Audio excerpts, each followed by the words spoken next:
عزیز طلباء و طالبات، آج کے لیکچر کا موضوع ہے اردو کی نشو و نما میں صوفیاء کرام کا حصہ۔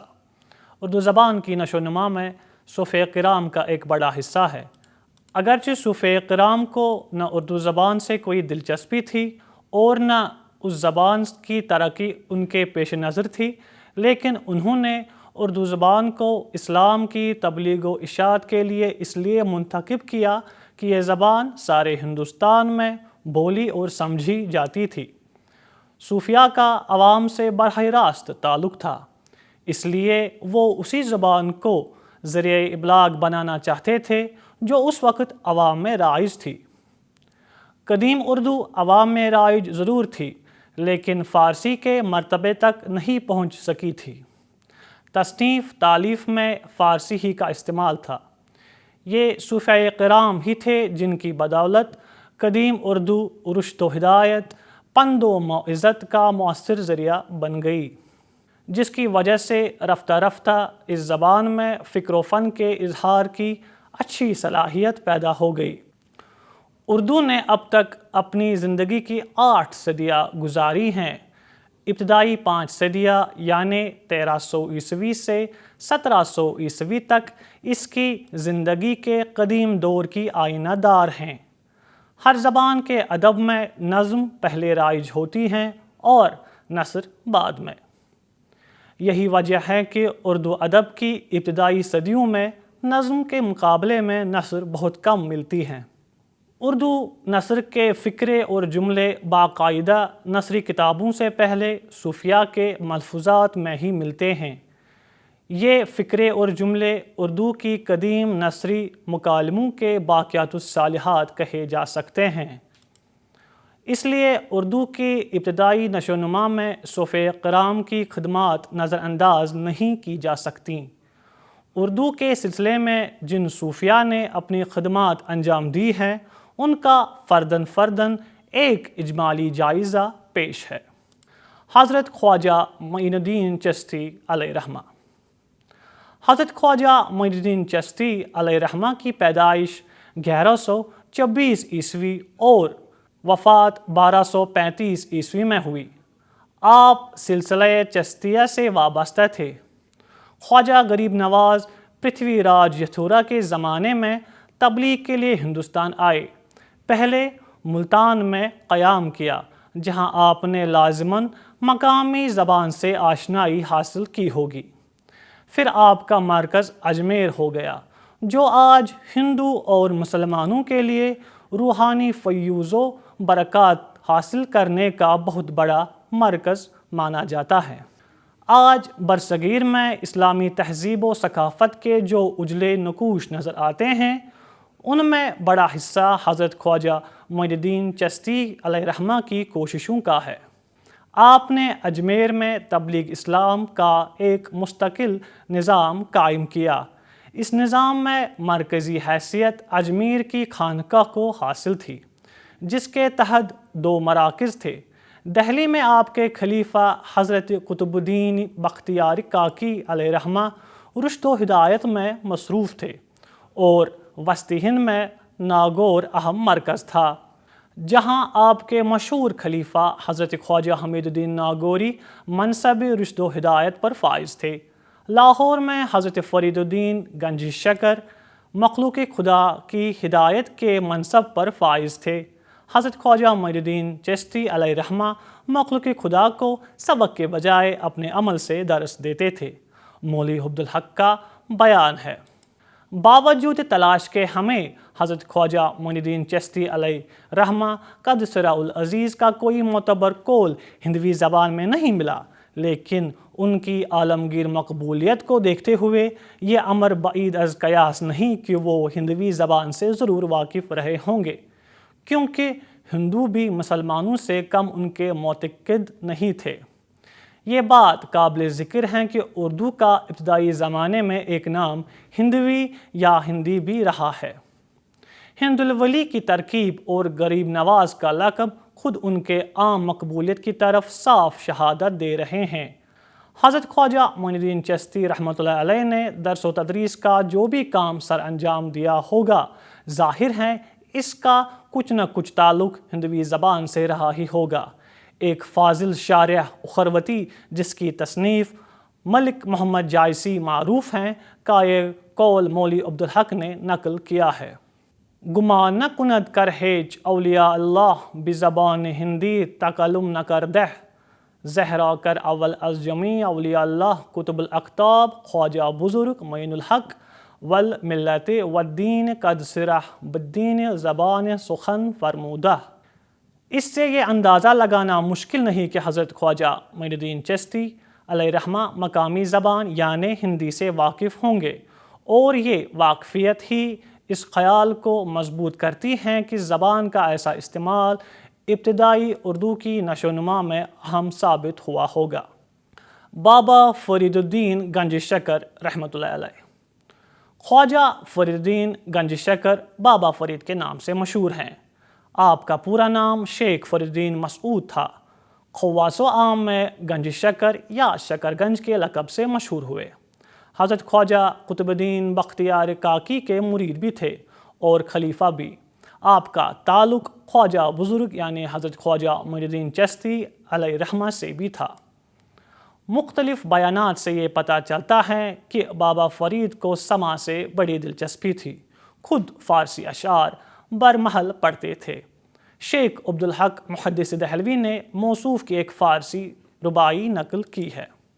ان کے ہندی ملفوظات، فقرے اور دوہے بھی جا بجا ملتے ہیں۔ اسی بنیاد پر سید سلیمان ندوی اس نتیجے پر پہنچے ہیں کہ اردو کا سراغ حضرت فرید الدین شکر گنج کے حد سے ملنا شروع ہوتا ہے۔ صورت واقع جو بھی ہو، حضرت کے حالات پر مبنی جو بھی کتابیں آئی ہیں ان میں ہندی اقوال اور ملفوظات کی کمی نہیں ہے۔ بابا فرید کے شعری مذاق کا حال بھی بعض کتابوں میں درج ہے۔ ان کی ہندی دانی مسلم ہے، اس میں کوئی کلام نہیں کہ انہوں نے ہندی دوہے کہے ہوں گے۔ سیر الاولیاء میں بھی ایک دوہا یوں درج ہے: کت نوتے کاری ناکا ست منائے، بس کندھی مدن گر ہورے سہائیے۔ بعض محققین نے بابا فرید کے ریختے کے نمونے بھی دریافت کیے ہیں۔ سخاوت مرزا نے ایک بیاض کے حوالے سے بابا فرید کے ریختے کا نمونہ اس طرح پیش کیا ہے: راستہ وہی ہے گوید، چیا یہی ہے گوید، در دل یہی ضرب کند، تا راستہ ایہاں تو گوید۔ بابا فرید کا کلام سکھوں کی مذہبی کتاب گرو گرنتھ صاحب میں بھی ہے۔ جس زمانے میں یہ کتاب مرتب ہوئی تب سے آج تک جو بھی کلام اس میں درج ہیں وہ اصلی صورت میں ہے، یعنی الہاقی امور کی جب بھی بات کی جائے گی تو گرو گرنتھ صاحب کی اشاعت سے پہلے کی ہوگی۔ اتنی بات مان لینے میں کوئی مضحکہ نہیں کہ بابا فرید ہندی جانتے تھے اور ہندوی گو بھی تھے، لہٰذا انہوں نے تبلیغ و اشاعت کا جو بھی کام سر انجام دیا اس میں ہندوی یعنی قدیم اردو کے مزاج کا عمل دخل ضرور رہا ہوگا۔ حضرت امیر خسرو رحمۃ اللہ علیہ 14ویں صدی عیسوی کے صوفیہ میں امیر خسرو کا نام بڑی اہمیت کا حامل ہے۔ وہ ترکی النسل تھے۔ ان کے والد امیر سیف الدین محمود ہزاروں بلخ کے امراء میں شمار ہوتے تھے۔ چنگیز خان کے حملوں سے تنگ آ کر ہندوستان آئے اور دہلی کے ایک مشہور امیر عماد الملک کی بیٹی سے شادی کی، جن سے 3 لڑکے ہوئے، جن میں سب سے چھوٹے حضرت امیر خسرو علیہ رحمہ تھے۔ حضرت امیر خسرو خداداد صلاحیتوں کے مالک تھے۔ شاعری کا شوق پیدائشی تھا۔ کم عمری میں تمام مروجہ علوم میں کمال حاصل کر لیا تھا۔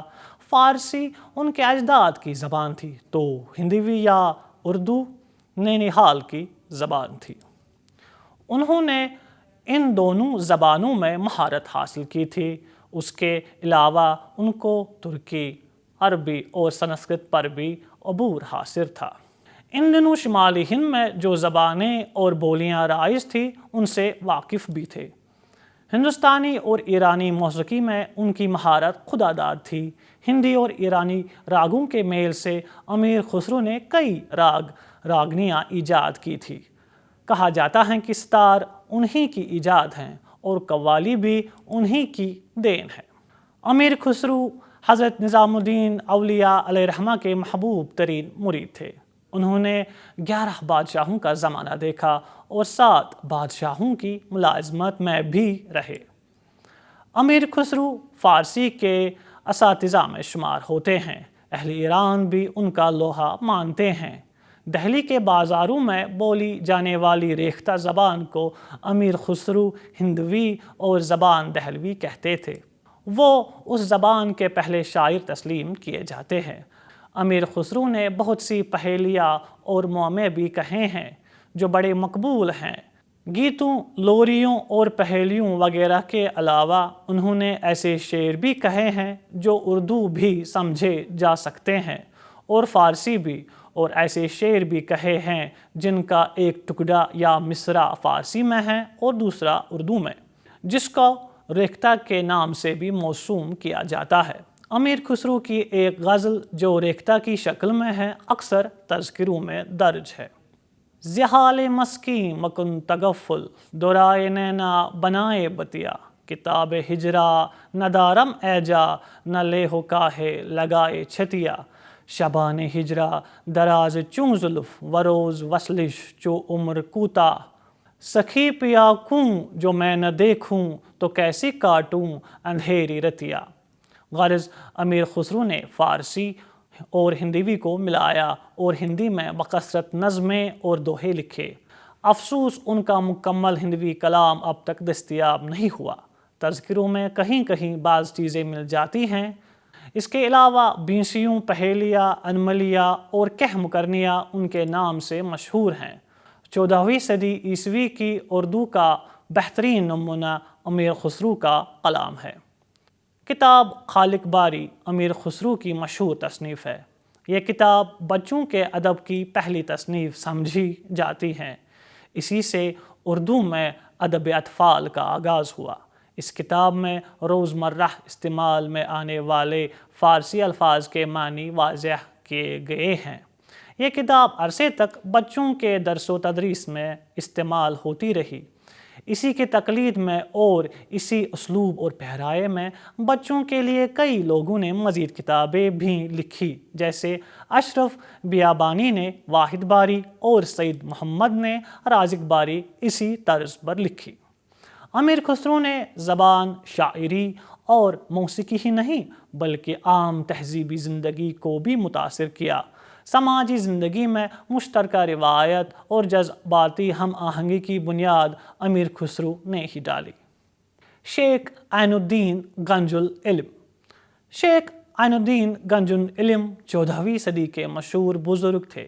آپ دہلی میں پیدا ہوئے، گجرات میں تعلیم پائی اور پھر بیجاپور میں منتقل ہوئے۔ آپ نے دکنی زبان میں چھوٹے چھوٹے کئی مذہبی رسالے لکھے جو اب تلف ہو گئے ہیں۔ حکیم شمس اللہ قادری نے اردو قدیم میں لکھا ہے کہ شیخ عین الدین گنج العلم کے رسائل نیز شمس الاشاق اور حضرت شاہ میراجی کی دکنی تصانیف گلباس اور جل ترنگ فورٹ سینٹ جارج کالج کے کتب خانے میں موجود تھی۔ شیخ شرف الدین یحییٰ منیری رحمۃ اللہ علیہ۔ 14ویں صدی کے ایک اور بزرگ و صوفی کامل حضرت شیخ شرف الدین یحییٰ منیری ہے، جو بہار کے قصبے منیر کے رہنے والے تھے۔ کا شمار ان اولیاء میں ہوتا ہے جن کا فیض آج بھی جاری و ساری ہے اور مخلوق خدا کی ہدایت کا باعث ہے۔ آپ کے بتائے ہوئے وظائف سانپ، بچھو اور سایہ کے اتارنے اور دفع امراض کے لیے پڑھے جاتے ہیں، جن کے آخر میں آپ کی دعائی ہوتی ہے۔ مولوی عبدالحق کا بیان ہے کہ شیخ شرف الدین یحییٰ منیری پوربی اور ہندوی بادشاہ کے شاعر بھی تھے۔ حضرت سید محمد حسینی خواجہ بندہ نواز گیسو دراز رحمۃ اللہ علیہ۔ سلطان محمد تغلق نے 1327 عیسوی میں دولت آباد کو ہندوستان کا دارالسلطنت بنایا اور ساری دہلی کو اجاڑ کر یہاں لایا، تو اس وقت حضرت نظام الدین اولیاء علیہ رحمہ کے بہت سے خلفاء اور مرید دولت آباد آئے۔ دکن کی خلافت شیخ برہان الدین غریب اور ان کے بڑے بھائی شیخ منتجب الدین زرزری بخش کو عطا ہوئی۔ یہ لوگ یہی رہ گئے اور یہاں انہوں نے مخلوق خدا کی تعلیم کا سلسلہ جاری رکھا۔ شیخ برہان الدین غریب اپنے 40 ہمراہیوں کے ساتھ دولت آباد آئے تھے۔ ان میں سید محمد یوسف الحسینی دہلوی عرف شاہ راجو بھی تھے۔ سید محمد یوسف الحسینی راجہ اور راجو کتال کے نام سے بھی جانے جاتے ہیں۔ آپ نے 5 شوال المکرم 731 ہجری بمطابق 1330 عیسوی کو دولت آباد میں انتقال فرمایا۔ آپ کے فرزند سید محمد حسینی، جو عام طور پر خواجہ بندہ نواز گیسر دراز کے نام سے مشہور ہیں، 815 ہجری بمطابق 1412 عیسوی میں سلطان فیروز شاہ کے دور میں گلبرگہ تشریف لائے اور 825 ہجری بمطابق 1422 عیسوی میں یہیں انتقال فرمایا۔ خواجہ بندہ نواز گیسو دراز نے جنوبی ہند میں اشاعت اسلام کی زبردست خدمت انجام دی۔ آپ اپنے وقت کے ایک جلیل القدر مفسر، محدث، فقیہ، صوفی، بلند پایہ عالم اور عارف کامل تھے۔ آپ دولت آباد میں پیدا ہوئے اور اپنے والد سید محمد حسینی المعروف بہ شاہ راجو کتال کی وفات کے بعد دہلی چلے گئے اور سلطان فیروز شاہ بہمنی کے دور میں گلبرگہ تشریف لائے اور یہی انتقال فرمایا۔ خواجہ بندہ نواز حضرت خواجہ نصیر الدین چراغ دہلوی کے مرید اور خلیفہ تھے۔ علم تصوف میں آپ کی متعدد تصانیف ہے۔ آپ کے مریدوں اور معتقدین کا دائرہ نہایت وسیع تھا۔ آپ اپنے مریدوں کو علم تصوف، حدیث، فقہ اور سلوک کا درس دیا کرتے تھے۔ جو لوگ عربی و فارسی سے ناواقف تھے ان کے لیے دکنی میں تقریر فرمایا کرتے تھے۔ بہت سے اردو رسالے آپ سے منسوب ہے۔ ان میں معراج العاشقین، ہدایت نامہ، شکار نامہ وغیرہ قابل ذکر ہیں۔ مولوی عبدالحق معراج العاشقین کو مرتب کر چکے ہیں۔ مولوی عبدالحق لکھتے ہیں کہ اس رسالے کے علاوہ میرے پاس آپ کے متعدد رسالے اسی زبان یعنی دکنی میں موجود ہیں، مثلاً تلاوت الوجود، دار الاسرار، شکار نامہ، تمثیل نامہ، 8 مسائل وغیرہ۔ اگرچہ زبان ان کی قدیم ہے لیکن یہ کہنا بہت مشکل ہے کہ انہی کی تصانیف ہیں یا ان سے منسوب ہے۔ مذکورہ بالا کتابوں کا موضوع تصوف اور سلوک ہے۔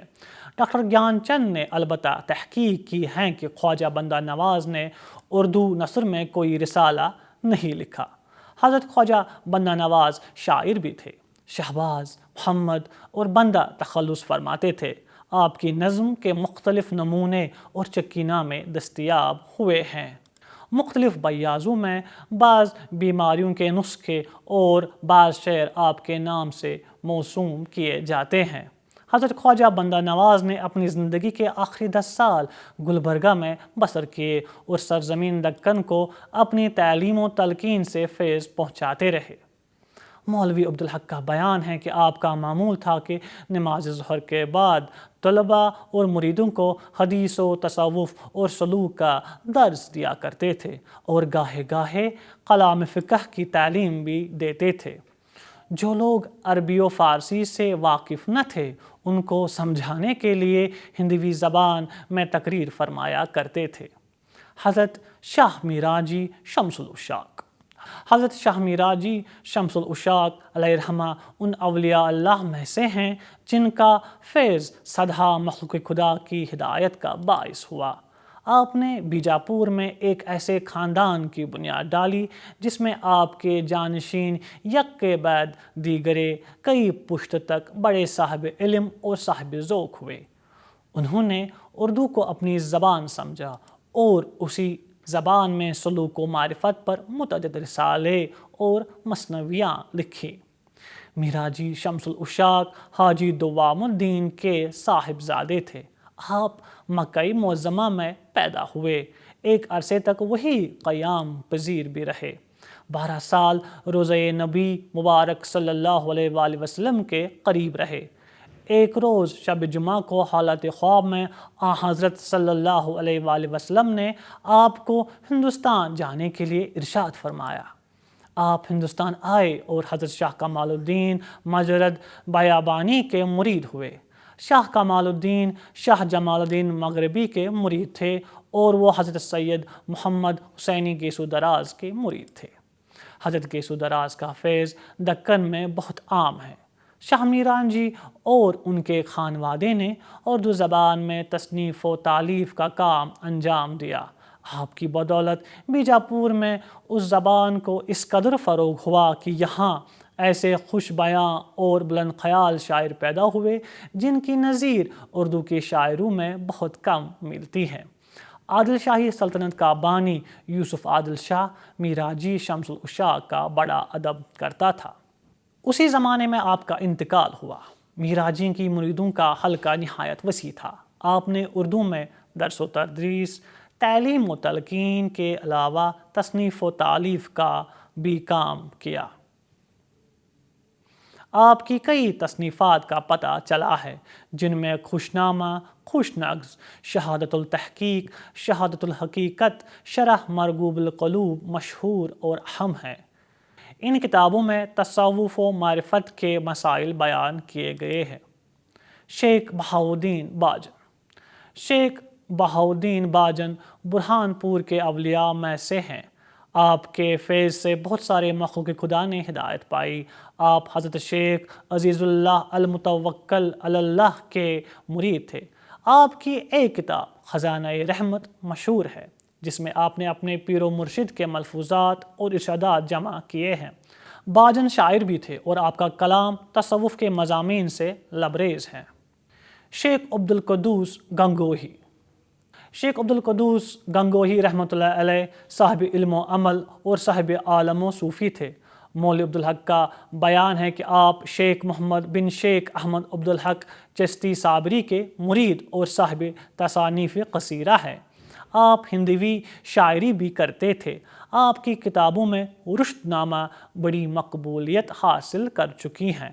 اس میں تصوف اور وحدت الوجود کے نکات کو بیان کیا گیا ہے۔ حضرت شاہ محمد غوث گوالیاری علیہ رحمہ۔ حضرت شاہ محمد غوث گوالیاری 16ویں صدی عیسوی کے بہت بڑے بزرگ اور صوفی تھے۔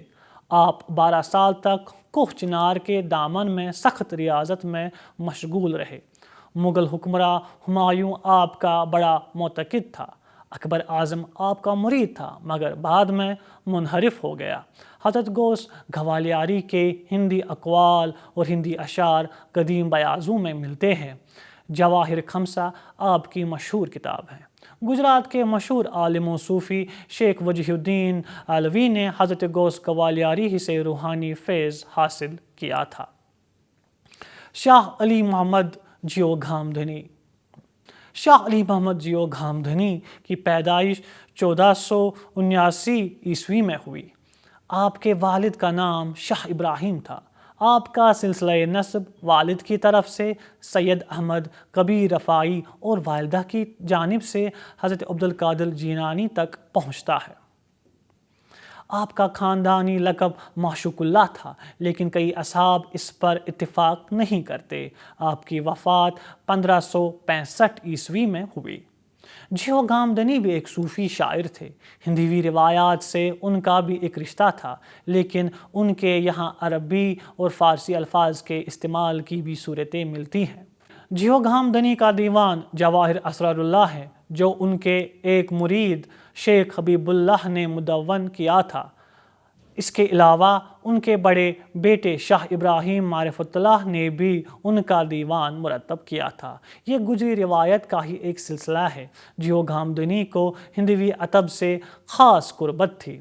انہوں نے عام طور سے ہندی بحریں استعمال کی ہیں لیکن فارسی الفاظ کو بھی یکسر نظر انداز نہیں کیا ہے۔ علی جیو گھامدھنی کے دوہے بھی قابل مطالعہ ہیں جن میں کہیں کہیں مقامی الفاظ بھی استعمال ہوئے ہیں۔ ڈاکٹر پرکاش مونس کی رائے ہے کہ یہ دوہے ہندی کے قدیم دوہوں کے رنگ میں ڈوبے ہوئے ہیں۔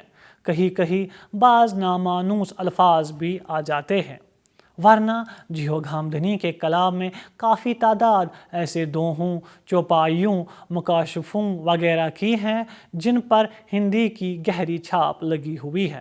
غرض صوفیاء کرام نے اردو زبان کی نشو و نما میں خاصا اہم رول ادا کیا ہے اور معلوم ہوتا ہے کہ قدیم اردو ادب پر مذہب کا غلبہ تھا، خواجگان چشتی اور دوسرے صوفیاء نے ہندوستان میں اپنے گفتار اور کردار سے ایک ایسا انقلاب پیدا کیا کہ جس کا اثر ہندوستانی تہذیب و تمدن اور افکار و خیالات، علم و ادب، شعر و شاعری، غیر زندگی کے ہر شعبے پر ایسا پڑا کہ اس کے آثار اور خد و خال آج بھی صاف طور پر نمایاں ہیں۔ یہ تمام صوفیاء کرام اردو کے محسن مانے جاتے ہیں۔ یہ تمام صوفیاء کرام اردو کے محسن مانے جاتے ہیں۔ یہ تمام بزرگ اس زبان کے بڑے ادیب اور شاعر اگر نہ تھے اور ان کا مقصد زبان کی ترقی بھی نہ تھا، ان کی غرض و غایت صرف ہدایت، تبلیغ و اشاعت اسلام تھی، لیکن اس عمل سے خود بخود اردو زبان کو فروغ ملا اور عہد بعہد نئے نئے اضافے اور اصلاحیں رائج ہوتی گئی۔ اس طرح ان کی تحریروں نے دوسروں کی ہمت بڑھائی اور انہوں نے بھی صوفیاء اعظام کے زیر اثر اردو کو ذریعہ اظہار بنایا۔ اردو زبان کا مورخ صوفیاء کرام کی خدمات اور احسانات کو کبھی فراموش نہیں کر سکتا۔ اسی کے ساتھ آج کا لیکچر اختتام کو پہنچتا ہے۔ اجازت دیجیے، خدا حافظ۔